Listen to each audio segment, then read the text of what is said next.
Imam Mahmoud Dicko a jɔyɔrɔ bɛ jamana kɔnɔ bi. Imam Mahmoud Dicko jɔyɔrɔ bɛ jamana in kɔnɔ bi k'a da kun jumɛn kan.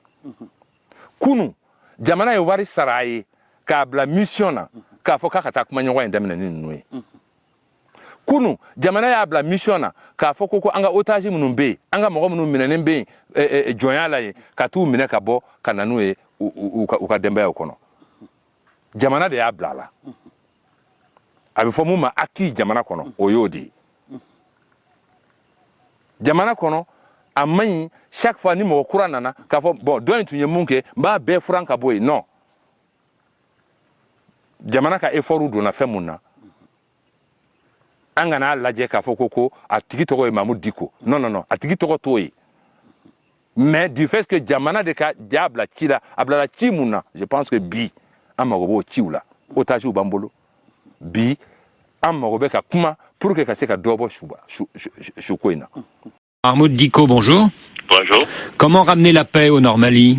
Je crois qu'il faut commencer par la solution politique, le dialogue. La libération de 160 prisonniers de l'armée malienne par le mouvement rebelle Ansardine, est-ce un bon signe? Nous pensons que c'est un bon signe, qu'aujourd'hui ça montre en tout cas une disponibilité d'aller vers un dialogue. Quelle que soit la nature de la revendication, je pense que nous pouvons trouver une solution. Quel rôle avez-vous joué dans la libération de ces 160 prisonniers? En réalité, nous avons essayé de garder le contact par le biais de notre bureau régional qui se trouve à Kidal, parce qu'on a un bureau du Haut Conseil islamique régional qui se trouve là-bas. Et ce contact-là nous a permis d'avoir leur disponibilité pour libérer ces prisonniers. Donc ils ont joué un très grand rôle pour nous faciliter le contact avec M. Iyad. Alors vous parlez de Iyad Agrali, le chef du mouvement Ansardine. Quand le mouvement dit qu'il veut appliquer la charia sur tout le territoire malien, qu'est-ce que vous en pensez? Je pense que c'est une revendication, mais la réalité est tout autre. Mais vous, en tant que chef du Haut Conseil islamique, est-ce que vous souhaitez que la charia soit appliquée sur tout le territoire ou pas? Vous savez, je n'ignore pas la réalité du Mali. La réalité du Mali, c'est que le Mali est pluriel. Il y a d'autres religions, d'autres croyances. Nous sommes obligés de tenir compte de tout cela dans notre Mali. C'est comme ça que ça a été tout le temps et nous ne pouvons pas ignorer cette réalité. Donc vous êtes pour le respect des autres religions et notamment des chrétiens? Absolument, absolument, absolument. Vous connaissez bien Iyad Agrali, le chef d'Ansardine. Est-ce que vous lui avez parlé ces derniers temps? Je le connais comme tout le monde, Iyad depuis 90, c'est les premiers qui ont commencé la rébellion. Je l'ai connu en 92 pendant la signature du pacte. Je l'ai rencontré une fois pendant la visite du grand imam de la Mecque à Kidal. Ici, je le vois dans les mosquées. Mais il n'y a pas de relation très intime entre nous, sauf que, bon, on se respecte mutuellement. Et ces derniers temps, le jour où il est rentré à Kidal, j'ai essayé vraiment de le trouver pour pouvoir le dissuader et à faire plus preuve de retenue pour vraiment ne pas entraîner le pays dans une situation de chaos. Bon, ça n'a pas été facile, je n'ai pas pu vraiment le dissuader, mais nous avons parlé. On ne peut pas appliquer la charia sur du néant. Il faut d'abord que le Mali soit préservé et je le lui ai dit. Par téléphone? Quelqu'un me l'a passé. Ça n'a pas dépassé une minute, ce dialogue. Et qu'est-ce qu'il vous a répondu? Il me dit qu'on verra tout cela après. Est-ce que vous ne craignez pas qu'il s'emballe et qu'il soit grisé par ses succès militaires? Bon, je ne pense pas. Il faut très rapidement le faire voir la réalité en face.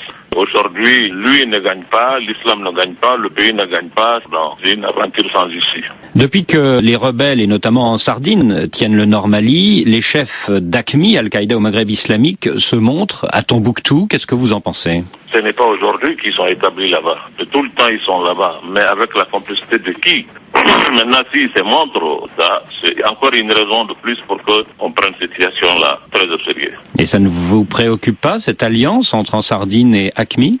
Mais ça me préoccupe, c'est pour cela que nous avons offert nos services au président Atiti à l'époque, pour lui dire qu'il faut tout faire pour que nous puissions très rapidement parler avec Iyad et le dissuader à ne pas rentrer dans cette aventure. Mais malheureusement, on n'a pas été compris et aujourd'hui, tout le monde est devant le fait accompli. Dans le nord du Mali, la situation est catastrophique pour les gens, mais apparemment les rebelles d'Ansardine refusent toute aide humanitaire qui viendrait de France ou des États-Unis. Qu'est-ce que vous en pensez? Je crois que c'est absurde.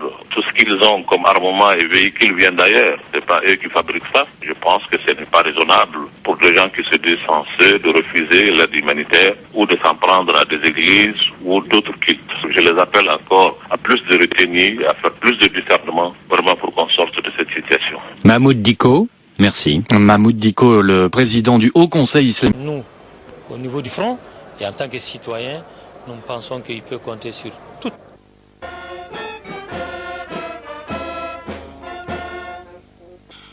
L'émotion était grande à la cérémonie d'accueil des militaires libérés par les rebelles Touaregs et leurs alliés.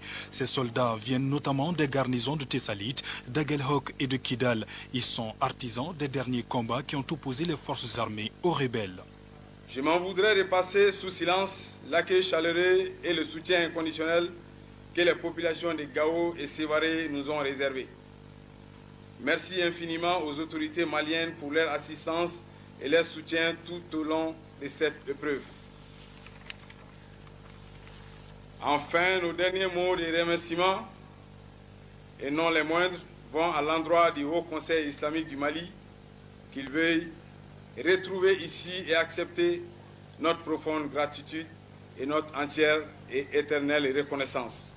Justement, les jeunes ont retrouvé la liberté grâce au dialogue engagé par le Haut Conseil islamique.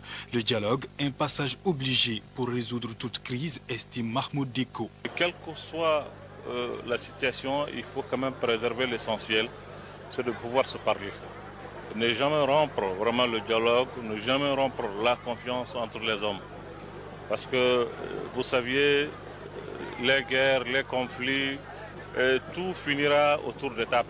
L'esprit patriotique de ces militaires est apprécié par le chef d'état-major général des armées.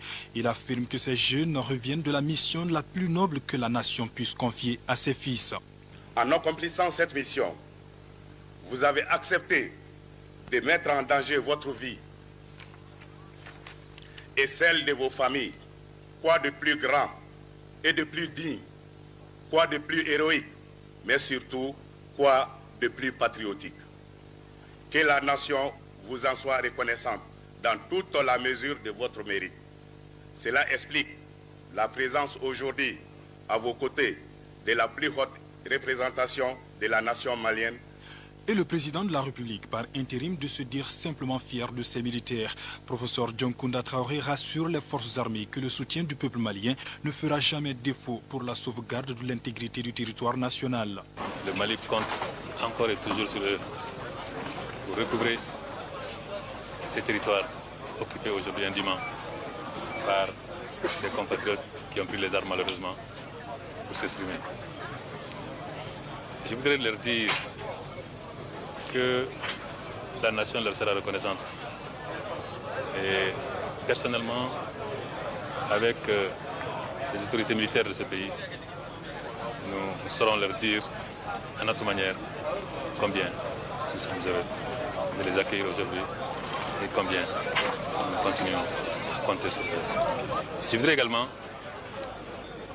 remercier le Haut Conseil islamique du Mali, et je le dis encore, le travail n'est pas terminé. Tous ensemble, comme ils l'ont dit, nous allons continuer le combat. Nous allons recouvrir l'ensemble de notre territoire. Chacun a sa mission, chacun a sa partition à jouer. Et je pense que eux, ils ont déjà commencé et ils la jouent de belle manière.